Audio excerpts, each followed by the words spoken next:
Hello, everyone. Welcome to Queerly Recommended, the podcast where we recommend queer films, books, TV shows, and more. I'm Kris Bryant, a contemporary romance writer for Bold Strokes Books, and this week I'm recommending a film from 2023. And I'm Tara Scott. I review sapphic fiction at the Lesbian Review and Smart Bitches Trashy Books. And this week, speaking of sapphic fiction, I'm recommending a sapphic romance novel. Yay! As always, just want to take that minute to thank everyone who supports the show. Thank you so much for the folks that, they've signed up for our newsletter on Substack. You are sending us some funds through Coffee, which helps keep all of this running. We have links to both in our show notes. And also, if you've told a friend, we appreciate you. If you have a friend to tell, please go ahead and do that. The world is getting weirder all the time. I think especially when it comes to things happening to queer people. And we just want to keep, spreading that visibility of the media and entertainment things that bring us joy. So well said, my friend. Well said. Thank you. Also, I feel like we should warn people we're recording this on a Monday evening. And as always, that comes with a little bit of a warning label because we have slightly less of our shit together than we typically do when we record these on Sundays. That's true. Doing this at the end of a long work day. That first day back to work also is like where am I? What am I doing? Who are you? What's happening? So yeah, it's one of those. Can you hear that dog barking right now? I cannot. Hey! Oh. Well, that's good news. I don't know. She must see something out the window. It could be a car. It could be an animal. It could be nothing. Perhaps a ghost. I don't know, but she's yelling about Dogs. It's so funny. I called two coworkers. So we had like a little bit of a mini ice storm. And so a lot of people worked from home. And Monday happens to be my day to work from home anyway. So I called one of the account managers and her dog's barking in the background. She's mortified. Oh my gosh, I'm so sorry. I'm like, it's no big deal. So then I call somebody in accounting and she has two Great Danes and they are barking. And she's like, oh my gosh, I'm sorry. I don't know what's going on. So something's going on with dogs barking oh my today. Goodness. I think it's funny when coworkers do that too, because it's like, do you not remember that we all did this together for a long time? 2-3 years ago, we all worked from home. Like, aren't we used to dogs barking and kids busting in and all of that? We are. So, what's been going on with you lately? Well, I'm still trying to get this book done. I have 8 days left and about 10,000 words to write. You can do that. I can do it. I need to finish it though. And then we took a little family trip. My dad's 80th birthday was last week. And so my sister and I took him down to Tupelo. She had this idea that she wanted to take my dad somewhere warm for his birthday because, it's like -10. We have Canadian weather or, whatever you have up there. Yeah. So it was really, really cold. So my sister's like, well, let's take dad somewhere warm. So we decide to go to Tupelo. There's a casino down there. She wanted to take him Tupelo. No, I'm lying. It's Tunica. Oh, because you said Tupelo and I was like, I started to get that. Yeah. Doesn't Van Morrison have a song called Tupelo Honey? So it's like, I have a song playing in my head. And then I realized I don't actually know where this is. Well, so Mississippi. So we were going Tunica for like a day. And then so we kind of split it up. Like she got to pick the first half of the vacation trip, whatever. And then I got to pick the next half. And so I wanted to take my dad to Beale Street, listen to some really good music and just just sit, listen to music all day, have a drink, have really good food. So that was my half. So the first half, we kind of we're driving because you have to drive through Memphis in order to get down to Tunica. And let me tell you, there is like snow and ice and like the whole place is shut down. So like this massive ice storm goes south, like it hits us and then and it's still like lingering. But on our way down, it was beautiful. It was perfect. We took the back roads. We got to see some really beautiful parts of the country that we hadn't seen before. And then we hit Memphis and like everything like just stopped. Like traffic, all of a sudden there was like 3 inches of snow and ice on the Whoa. ground. And nobody is prepared for that down there. I don't know that they have a removal system. I really don't know. So we make it to, my sister has like an all-wheel drive car. She drove. And so we make it to the casino. It's pretty stressful, but we make it. And it turns out like then that night there's an ice storm on top of everything else. So we're stuck in this casino. There's only one place to get food in this casino. All the other restaurants are closed. They can't get enough people in. People who work there have to stay in the rooms overnight because they can't get out. Like, it is that bad. So I'm like, great, awesome. Like, so where we were, there was a casino, 2 casinos kind of like sandwiched near each other. Like literally like with it, you just walk across this little walkway and it's there. We couldn't even get there. What? Yeah, it was so icy, and I wasn't going to have my 80-year-old father walk on ice to go to a different casino. I'm like, sorry, Dad, we're stuck here. Just piggyback him over. Right. So here's the thing. Like, if you're in a casino and you're broke, it is not fun. There is nothing else to do. The spa's closed. There's nothing. There's absolutely nothing to do. Like, there's nothing to do. No. So we got stuck there for a second day. So so my sister kind of panicked a little, and she's like, I'm just going to go ahead and cancel the Memphis trip. We're going to go home. We're just going to go home because we didn't know what was going on. So we get out, and like the sun had come out and had melted a lot of the ice, the black ice. So we actually said, well, we got a couple hours. Let's go to the other casino, which literally is the next parking lot over. So we go there, and I'm winning. I am winning. My sister's like, we got there at 10 in the morning, and she's like, we have to leave no later than noon because we have to get on the road. We want to get home before, it gets super late. It's about an 8-hour drive. Yeah. Oh my. Yeah. Okay. So we're in the casino, and like I hit a jackpot. What? And I'm like, I can't leave. I'm like, I can't leave. And like, they don't have enough people to like come out and like give you money and stuff. So I had to wait forever. So then I'm like waiting. And so I hit the machine next to me, and I win like money on that machine. And like my dad, I'm like, Dad, because like I could see him. I'm like, Dad, come here. So I go sit on this machine. So anyway, so we left at 1:30 because I kept winning. And I finally just said, let's go. Let's just go because we need to get home. Like, we need to get home. How much did you win? Or are you telling? I'm not telling. Ooh, you won a lot of money then. I was joking with my family. I'm like, okay, if we get in a wreck, make sure you take the brick out of my front pocket, because I had like this huge wad of $100 bills, and I'm like, here it is. So if something happens, take that in case, like, so nobody else can take it. So it's kind of funny. And I'm like, hey, Patty, can you help me out of the car? She's like, are you okay? I'm like, this brick in my pocket's really weighing me down. So we were joking about that, but that part was fun. But I was kind of sad that we didn't get to do the Memphis, the actual Beale Street, because I know that my dad would really like that. So we're going to try to go back this spring. Oh, good. Yeah, that'll be very cool to check out. Yeah, I think so. When I went before, I went like over an Easter weekend, and it was like perfect. It was the perfect weather. Everything was great. So that is what I have been doing. What about you? What have you been doing? Well, we did get that like stupid butt ass cold. Oh, you sent it to me. It was so bad. There were a couple days where it was minus 35 Celsius, wind chill of minus 50. Dang. I don't know how to translate that to you, except to tell you that minus 40 is the same in Celsius or in Fahrenheit.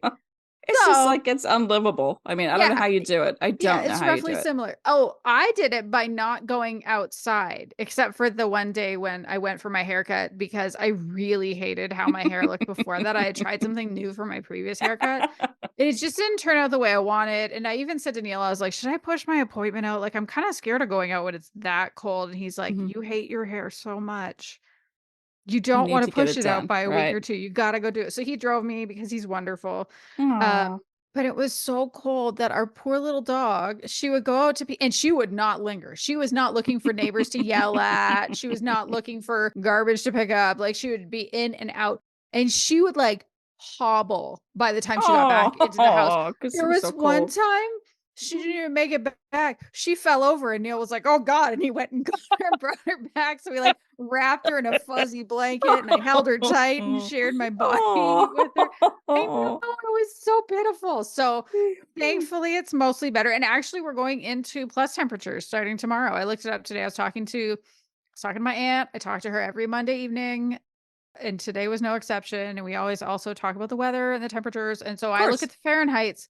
I look at the Fahrenheits when I talk to her because she lives in Windsor, Ontario, which everybody does Fahrenheit. And I was like, oh, holy shit. It's like going to be 40 or 45 for most of this week. And then it's going to be 60 on the weekend, apparently. Oh my gosh. Is that wild?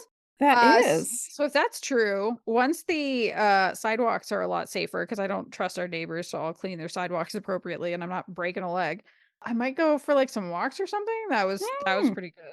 Today, I got to do a presentation at our company's all staff about the project that I'm leading, which is kind of, for my product anyway, it's the biggest project happening. And I think we've talked before about that, like public speaking journey that I was on. We probably talked about it a couple of years ago when I did the interview at my company's conference, which actually, if people want to listen to it, it's on the feed somewhere. Just look up JVN. Because I interviewed Jonathan Van Ness from Queer Eye at my company's conference and killed it. Slayed so lovely. And apparently thought I was such a good interviewer, was like, how are you so good at this? And I was like, I'm pretending we're recording an episode of my podcast. And he said, rip it for your podcast, and actually meant it. So yeah, if you want to hear that, that's there. But like 7 years ago, I would have panic attacks with public speaking. And so even today, it was funny in my team meeting, because I sit on the marketing team, and somebody was leading an exercise where she was like, "What? How present are you? Are you like 100% present in this? Or are you like, 60 or 70? Like, what are you and why?" And so it got to me and I was like, I'm 60% present because I'm tired. I had a terrible sleep.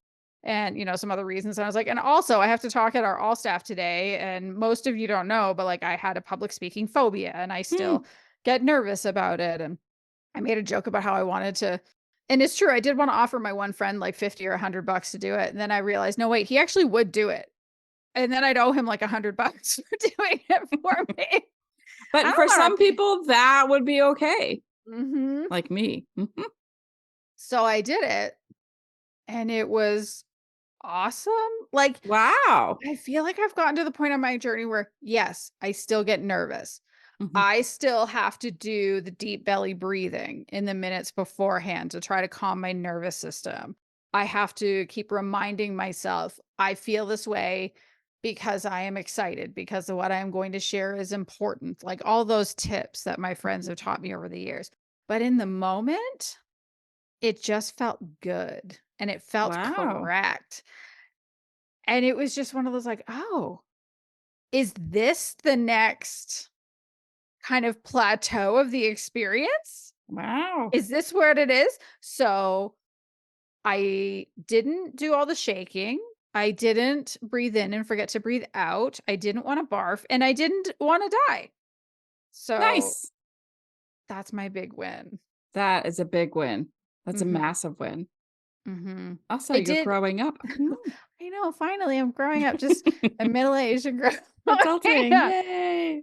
And the other exciting thing that happened within the last week is that I finally lived up to my promise. I promised it here on the podcast that I would go to the GCLS conference in July in St. Paul, Minnesota. And I booked my conference ticket. I booked my hotel room and I booked my flights. So if anybody is listening this year, it's not just Kris is going to be there. Both halves of this podcast are going to be there, which means Kris and I also get to meet each other in person for the first time. I'm excited. I know that it's going to be fun. We're going to have a good time. We are. So look for us there. And we haven't planned anything yet. But we will. We will. Including just being there. So that'll be fun. Right. Kris, what have you been reading or watching lately? Okay, so football. Hello. So my team is going to the AFC Championship game. They won yesterday. Hey, Right, right. congratulations. So that was amazing. Like it was down to like literally down to the wire the last couple minutes. Like it was just stressful the whole time. It was a very stressful game. We played the Buffalo Bills and it was brutal. Like Josh Allen's a great quarterback. It was a really tough game and we pulled through and we beat him. So that was amazing. So congrats. But by the time this podcast drops, I'll either be like super happy or not happy because then they play the championship game. And if they win next week or this coming weekend, if they win, they go to the Super Bowl. Whoa. Yeah. Do you know who they're playing yet? Yeah, we're playing the Baltimore Ravens. I don't know why I asked that because you know zero about football. I know. As soon as I said it, I was like, huh. I was like, wow. Is a piece of information about which other team will be playing. Right. And I don't know anything about the current state. I remember they used to be really good. Maybe they still are. I have no idea. They have a really good quarterback. So it's going to be a good game too. It's going to be hard. Nice. And so the other team, the other team that's playing is Detroit and the 49ers. So, and I'm so into it now because of the whole football card thing. And it's kind of nice because whenever a team does well, like the card value shoots up. And I sold 4 cards over the weekend, graded cards. So that was nice. So yeah, I have some cousins that were super excited about the Lions doing so well. Yeah. And they beat us the very first game of the season. They beat us. And I was just kind of like, oh, I don't like the Lions, but they have a really good team and they have really good players, a lot of up and coming rookies that really like outstanding this year. Absolutely outstanding. And then I saw something on, was it TikTok? No, Instagram. I don't know. It was one of those social media sites where this dad was going through cancer treatments, an older man going through cancer treatments. And he dyed his hair blue in honor of the Lions going to the playoffs. And so one of the players, like it must have been Twitter. So one of the players like retweeted it or said something to it. And I was just like, okay, now I'm a Lions fan because it was so touching and very sweet. And I love it when players are humble and they know what they appreciate their fortune and they appreciate everything in their life. So I love that. I love that they talk to their fans and it's just such a good feeling. So it's been a lot of football lately. And then Chicago Fire's back on. You know how much I love that show. So Chicago Fire's back. So season 12, I saw episode 1 so far. So, and then, so the second season of Love on the Spectrum is out on Netflix. Oh, yeah. So they have a queer person on for the first time. Yes. Yes. Her name is Journey and she's 18 years old and she's absolutely cute as a button. She identifies as lesbian, but the people she went out with were identified as either bi or pan. She had like 3 dates. I think they had her on 3 dates or they recorded 3 dates with her. And then Connor, I love Connor. Like I didn't quite catch it. He has a brother and a sister, but I don't know if they're triplets. There might be triplets. I'm not quite sure. But like the mom is great. Just absolutely just a wonderful family. And they're very supportive and they communicate so well with him, so beautifully with him. And he communicates like things that we wouldn't say, as far as just trying to get our feelings out. And like, it's just so beautiful to watch that family interact. It really is. And you really are excited for Connor's, experience and hope he finds love. And they show people from the first season that are still together. Yes. So they have some, that are, there's one couple that's still together. And then there's a couple of people that came back on the show. Like there's, I don't want to, it's not like a show. It's like I don't know, like a documentary of sorts. I'm not quite sure what to call it, but I absolutely loved it. We binged it. It's over. It was beautiful. I loved it. It was so good. Ooh. So that is what I have been up to. That is what I've been reading and watching. What about you? I'm continuing with RuPaul's Drag Race season 16. So far, pretty good. Seems like a super strong crop of contenders. I do still find it hilarious that one of the queens has decided, I want the villain edit. I'm choosing infamy. Because that's just not the way it's been the last few years. It's been much more like, Oh no, when the fans turn on a queen, like it can be awful. And this one is just like, nope, I'm gonna say all the shitty things about all the other queens and I don't care. And part of me wonders, I don't think she's doing it because she's white, but like, is it an easier choice for her to make because she's white? Mm. Because the community gets awful with some of the black queens in particular. Mm. But, like, some of the queens that are not white, like, there is unfortunately a lot of racism Mm. in the Drag Race fandom. I mean, there's a lot of World. racism in every I was community, gonna say so world. yeah, it's not like it's kind of a unique thing, but, like, there are queens who have just been like, "You know what?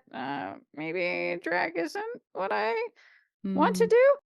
Also related to Drag Race, this is an aside, but I thought it was hilarious. So last season, there was a queen called Poppy, Princess Poppy, I think might have been her name or something like that. But she did Drag Race and then she's like, I'm not going to do drag anymore. She showed up to the Emmys though in like full on goblin princess drag. Wow. Like the makeup is like prosthetics and all this like green goblin Wow. in a beautiful dress. And I was just like, you know what? That is how you do it your way. Good for you. I thought that was pretty great. Wow. So yeah, just of course, still watching that. Looking forward to there's also like Canada just finished, and congrats to Venus, who was absolutely incredible. First Indigenous queen to ever win. Oh, nice. So very exciting. Season 16 is also a lot of fun. And then in like a couple weeks, UK versus the world is starting, Oh, wow. which is kind of like All Stars because it brings back former contestants, but they bring former contestants from across all sorts of different franchises. So Oh, some from the UK, some from the US. I think they have some from France, wow.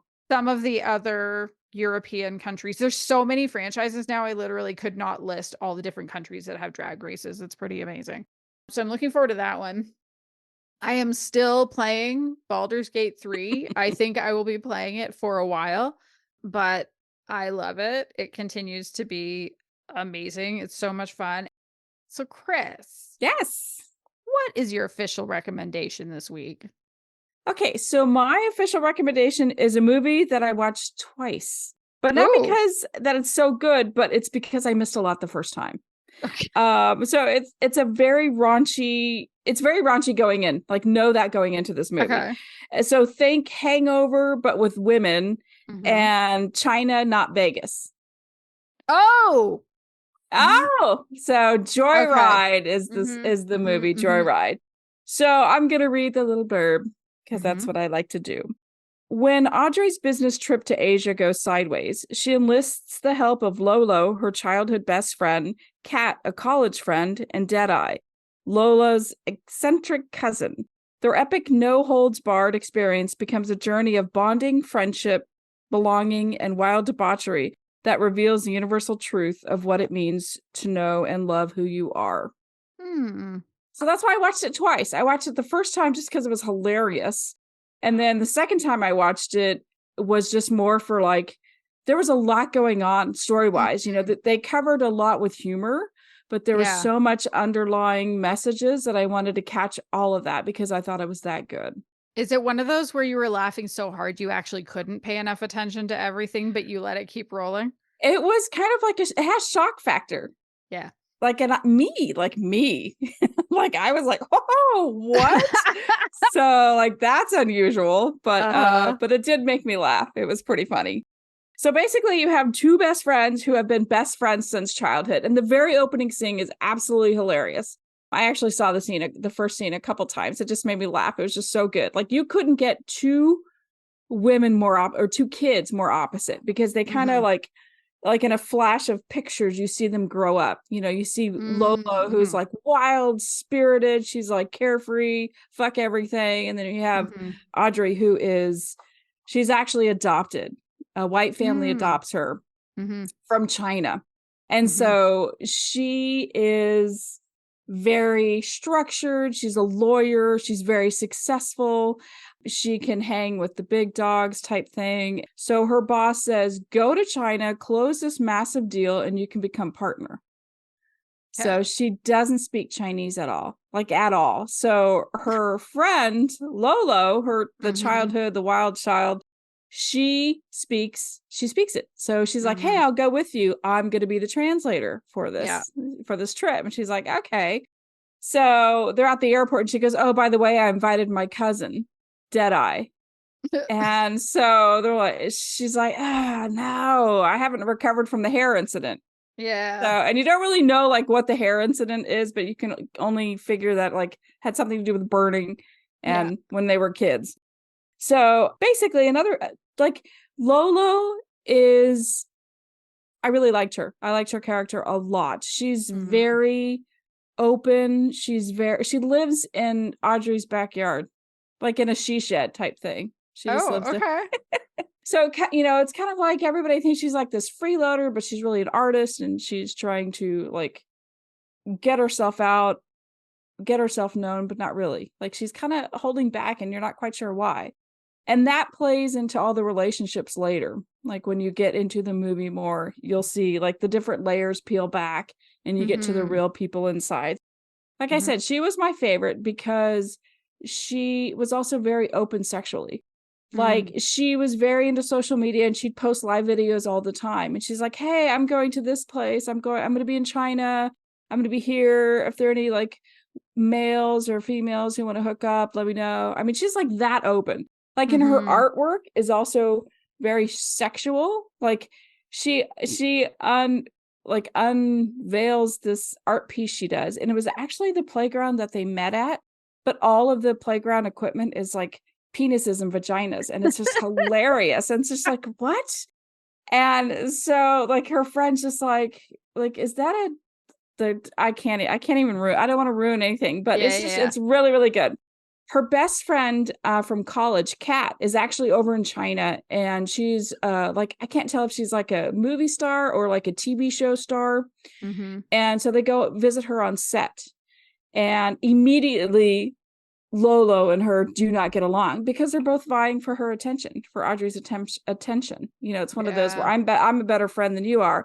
Well, I've been her best friend forever. Well, I was her college friend and I'm successful and you're not. So, I mean, there's like a whole thing going on. So all of these friends are extremely different people, like with different problems, but they have each other's strengths and weaknesses. So when one character is down, even though they're fighting, they still like lift her up.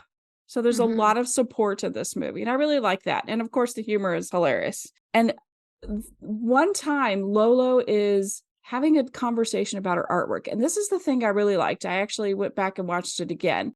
She's having a conversation and he's like, the guy that she's talking to is like, are you doing this for shock value? You know, your art, you know, the penises and vaginas and everything.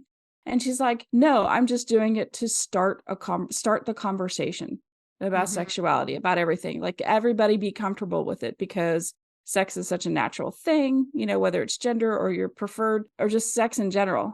God, I'm like totally fucking this up tonight. It's Monday. You're doing great. I'm doing great. I'm not doing great. That was bad, but that's okay. Like Neil could probably do some chopping.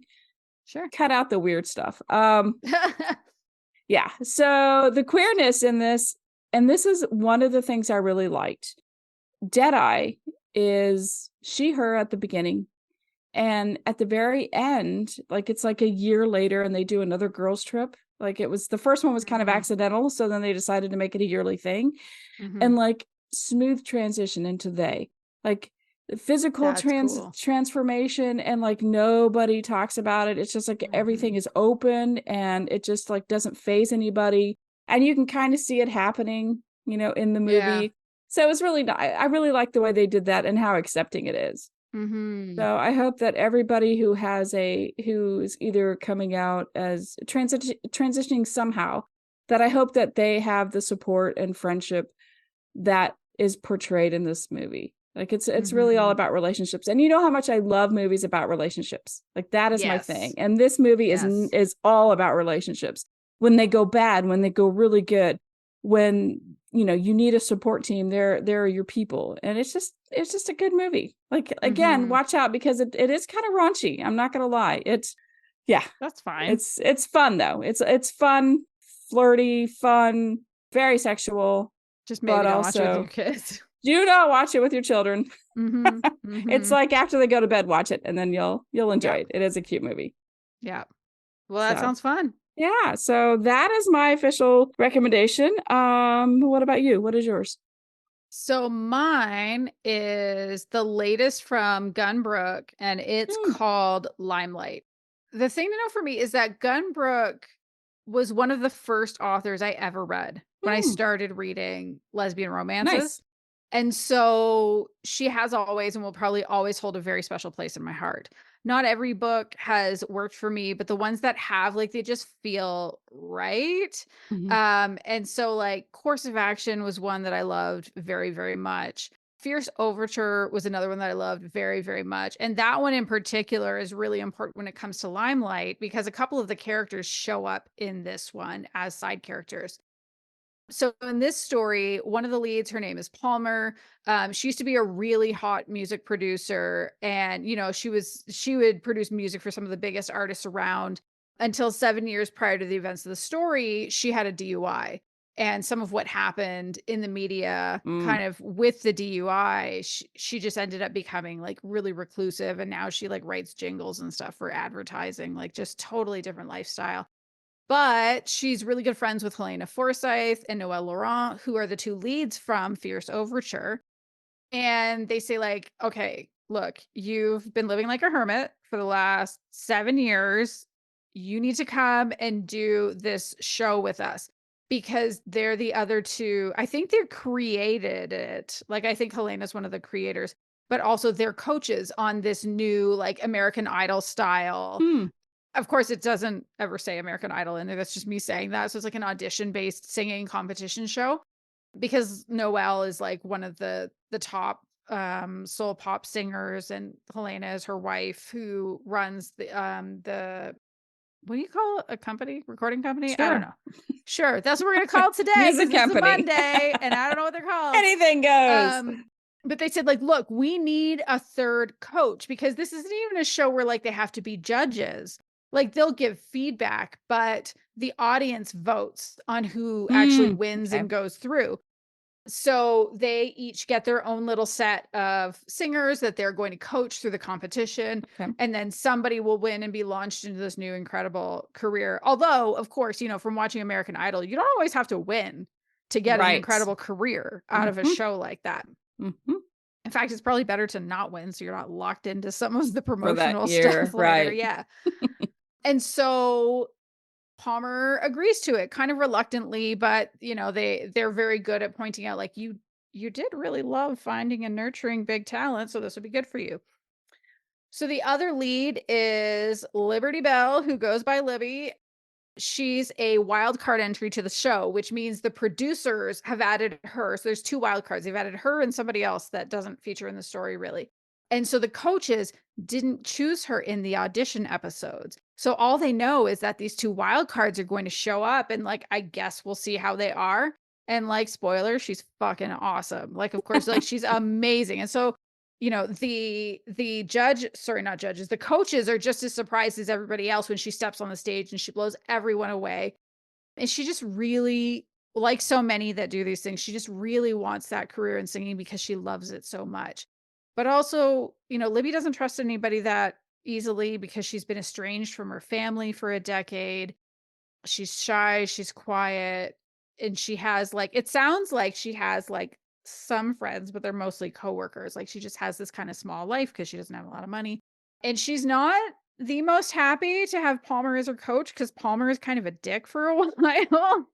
And so she really wanted to work with Helena or Noelle, which makes sense because they're just these really warm, lovely people. And of course, Palmer is also not the most thrilled once she realizes, oh no, I'm attracted to Libby, who is younger, and also I am coaching her, and it is against the rules of the show. Oh. What are we gonna do? And so we have one, like, very prickly, grumpy coach, and we have one shy and not particularly trusting contestant, but they have all these little moments together here and there. And they feel very organic, but these really special moments where they just start to let each other in. Mm, And the timing sucks, but it just is lovely and it works. So obviously, I hadn't read this before. It only just came out in December, but there was something about it that felt so good and so familiar. And I think it might just be the author's writing style. Like I know when I'm reading a contemporary romance by this author because it just feels right. So it felt sort of like, oh, I didn't know I had this sweater in the drawer. And then you put it on, and you're like, oh, that's comfortable. That's nice. I like this one. That's my sweater. So there's some things that I really liked about this.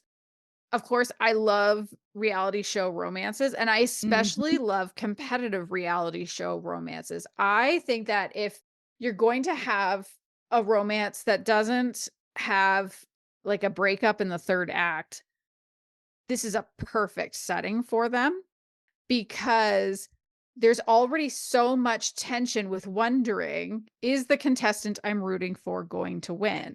Hmm. So, like, say it's a situation like this where it's like one contestant and one coach, or one contestant or one judge. It's like, okay, well, is Libby gonna win this thing? Like, I want her to win. I love Mhm. her. She's my person now. Like, is this going to happen? Did you read Or ahead? The answer is always no. no, the answer is usually yes for me, but I don't think I did this time. All right, I'm Holy proud of you. shit, I didn't. See? I read That's the it way you so should quick. experience I it. read it so quickly. No, listen, we've talked about this before. The reason I read ahead is because I'll get this feeling of anxiety, and then my brain is like, "We're dying." And the way to No! diffuse that feeling It's to read is to the skip ending. ahead. Ah, But I stop. didn't do it this time, actually. That's really good. Kudos to Gun Huh. Brooke then. I know. I didn't even think of that. Dang it. I Why did just I say something? it was like I was just being propelled through this I book. love it. And again, I read that one in a day, I a believe little it. over a day. Yeah. Mhm. It was just so easy to sink in and read. So yeah, like I like the idea of, and I don't even think it's I suppose it's a tiny bit of a spoiler to say that there's no breakup in the third act, but Mm. whatever.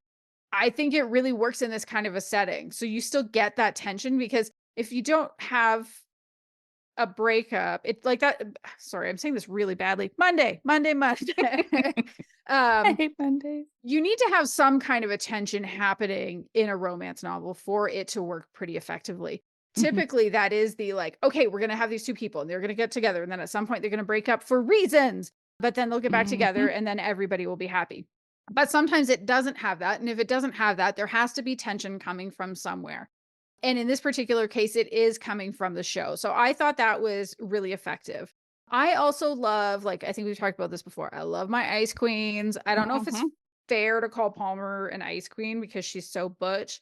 I like that Sheena at the Lesbian Review has introduced, like, there are similar ways to to think of butch lesbians though. And so she uses the term beast or grump, totally Palmer. And so I thought it was really interesting to see that. Plus Libby, who I don't even know how to categorize her because you have like this beast who's like really caustic and kind of like I said, she was kind of a dick for some of it.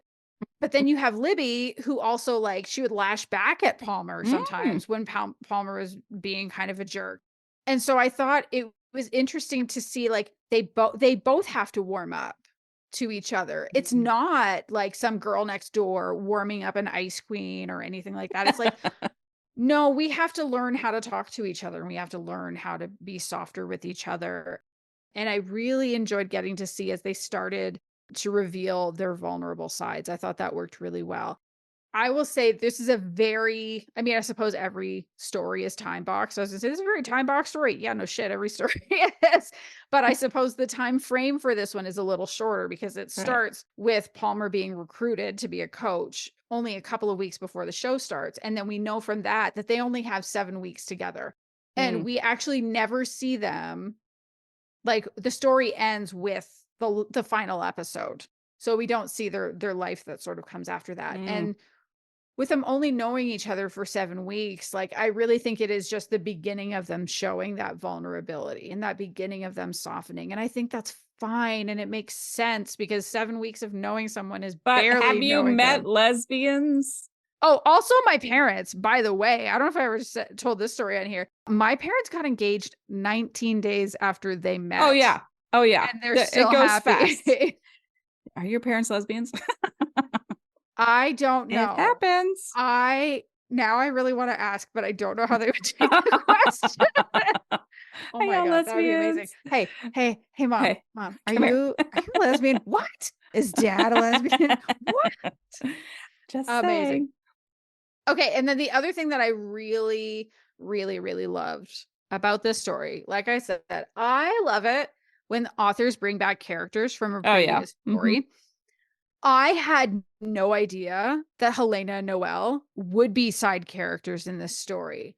And so that was a huge delight. And then they actually get like quite a bit of page time. Like, not so much that it takes away from the main romance. It's actually just enough so that they can be there as a sounding board for Palmer. And we get to see them like they're married, they're settled in this beautiful, loving marriage. And it gave me kind of all of those like, oh, I love them. I'm gonna go Mm-hmm. back and read that. So I read that book too. That was the other book that I read. Wow. So the funny thing about that one is it's more angsty, more dramatic. And so we're going to bundle a little recommendation within a recommendation. Ah. So with Fierce Overture, the idea is that Helena is the CEO of the recording company. Noelle is kind of one of their most important stars that they have there. But Noelle's been making music for a decade. She wants to make her own music, but she's under contract to make another album of what she's kind of always done before, the more dancey, poppy kind of soul pop. Mhm. And so Helena's like, you can't do that. Like, I'm sorry, you're under contract and we are a company and companies need to make money. And she's like, and Noelle's basically like, well, then fuck you, I guess, because I want to make the music I want to make. But things happen so that Helena gets to see, like, oh, she wants to go singer-songwriter style. Her lyrics are so beautiful and like really touch the soul, and her voice is perfect for it, and maybe it can happen. And they sort of fall in love along the way. And there are some things that I think hit a little bit differently since Me Too, of course, because like Mm-hmm. an artist under contract and the CEO of the company, like there's a little bit of dynamic weirdness there. But I actually appreciate that Helena kind of calls herself out for it, because their first kiss is before they've had any kind of a conversation. And Helena kisses her and then she apologizes later and she's like, that's wildly inappropriate. Right. Like, I am in Mm. charge of your livelihood. That is not a thing that we can do. And I thought, that conversation really happened with Me Too, like 5-6 years later. So I thought there was something really interesting and progressive about that happening. But I thought their romance was quite great. And also, to go back to the whole calling back characters from other books, I forgot that that book has the two leads from her first contemporary romance, Course of Action, Awesome. which is one of the first 10 sapphic romances I've ever read. It is still a comfort read. It is not a perfect book. It's when anybody's first book is never going to be a perfect book. So Right. I try not to hold that against them. But I love those characters so much and their passion so much. And so it's like, hey, I see them too. So I've just had like a great week of hanging out with favorite former characters. That's great. The other thing I wanted to talk about, to go back to Limelight, we're going to go all the way back to the book that I'm actually recommending, Limelight. And I want to talk about the concept of happy for now versus happily ever afters for in romance, because as long as a story has one or the other, then it still qualifies as a romance, because romances as a genre do require that optimistic ending Right. for a leading couple or throuple or however many are ending up together at the end. And I think this is where I got thrown off a little bit. And I don't think this is a bad thing, but I think it's worth discussing so that other people, if you pick it up because I'm recommending it, you actually know what you're getting yourself into. I went into Limelight expecting a full-on happily ever after, because that's really what we typically get in the sapphic romance community. It's quite rare Mhm. for us to get a happy for now, which is where you read it and you're like, okay, they're good for now. Are they going to be together for the long haul? I'm not 100% sure, but like maybe. And so I was reading it. I was like, okay, this is a slow burn. That's cool. And then I got to the 60% mark and I was 60, not 16. I realized I said that kind of unclear. But I was like, what's happening? Are we getting a Nothing. sex scene? Nothing is happening. Are we getting a sex scene anytime soon? Nope. Or is there gonna be no sex? Is there Mm. gonna be a door closed on the sex? Are they Are they getting together? What's happening? I know this is a romance. What is happening? And so I found the timing kind of puzzling. I mean, they do sleep together. We have a sex scene, but it doesn't happen until the 95% mark. And I was like, this is very unusual for a romance. And then this is kind of the one, if I'm going to give the book a con, this is kind of the one thing that didn't really work for me. So you get to the end of the sex scene, and it's in sort of the last chapter, and then it says epilogue, and I was like, awesome, I need an epilogue for this book. I want to know what happens. But the epilogue is basically like, okay, and then the next day. And so Oh, wow. I feel like if it would have been labeled as a chapter, and like, I don't know if this is nitpicky, and I'd be curious to know in your experience as an author writing books and deciding what to do with epilogues and all that. Mhm. I am not asking you to speak for this author or this book, just generally speak to them.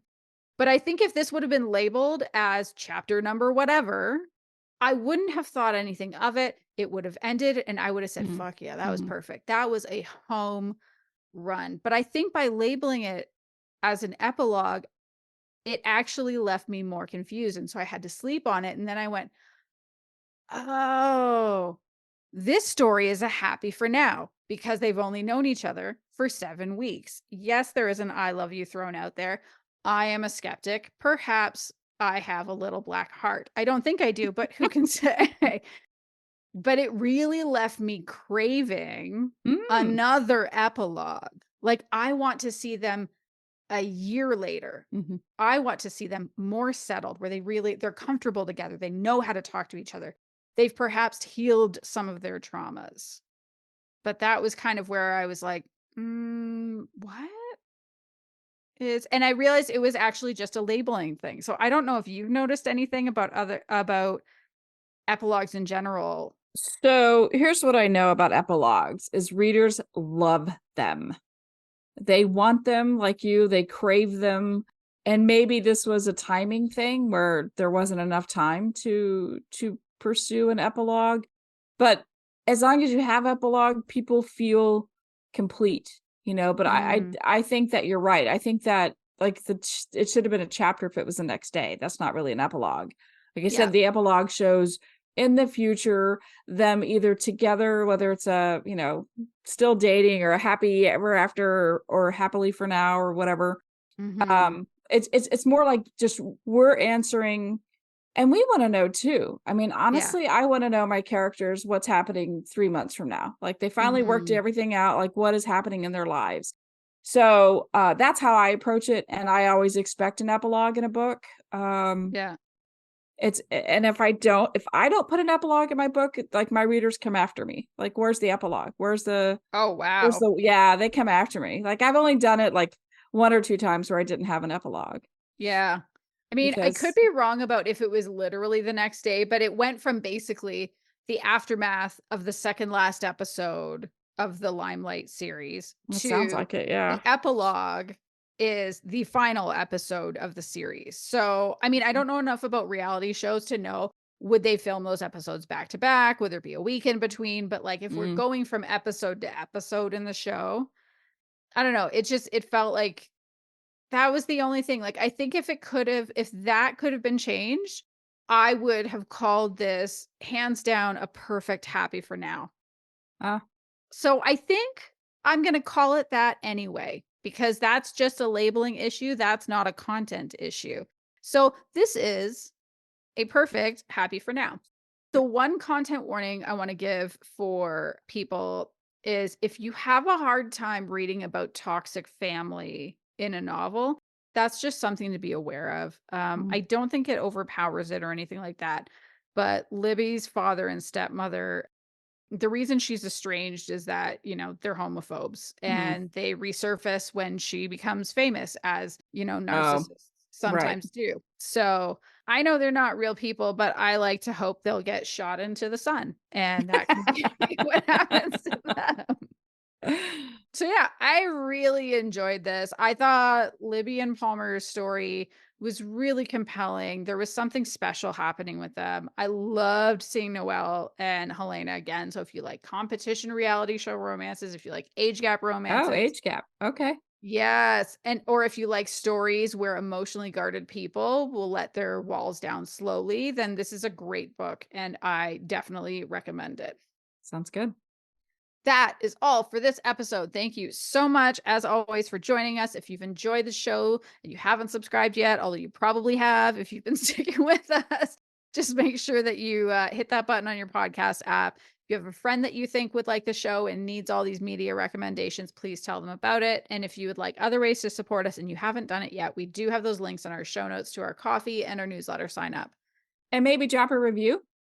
Maybe Yeah, drop a review. maybe We drop would a review. appreciate it. We would Yeah. love that. I would love that. You would too. Yes. That's we. Okay, so or if you want to connect with us on your favorite social media sites, we have links in the show notes for that. Or you can search for Queerly Recommended on all the social media sites that are out there now, or just email us at podcast@queerlyrecommended.com. Goodbye, everyone. Bye.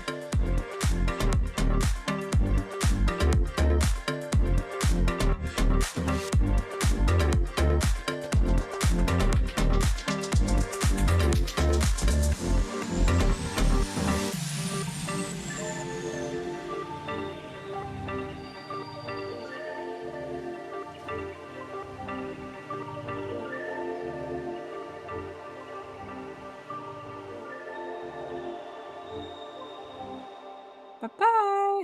Yay! We did We it. That survived was a like, Monday recording. yeah. So mine was a hot mess, so you'll have to like kind of cut out most of it. It'll be like I liked it. It was good. No, I think yours was fine. It's also Ugh. not like I wasn't a hot mess at points too. So yeah. So I mean, but I think we had good back and forth the whole time. So that's Yes. nice. And I that was think a good one. we had thoughtful where's that stop button? We'll do that one.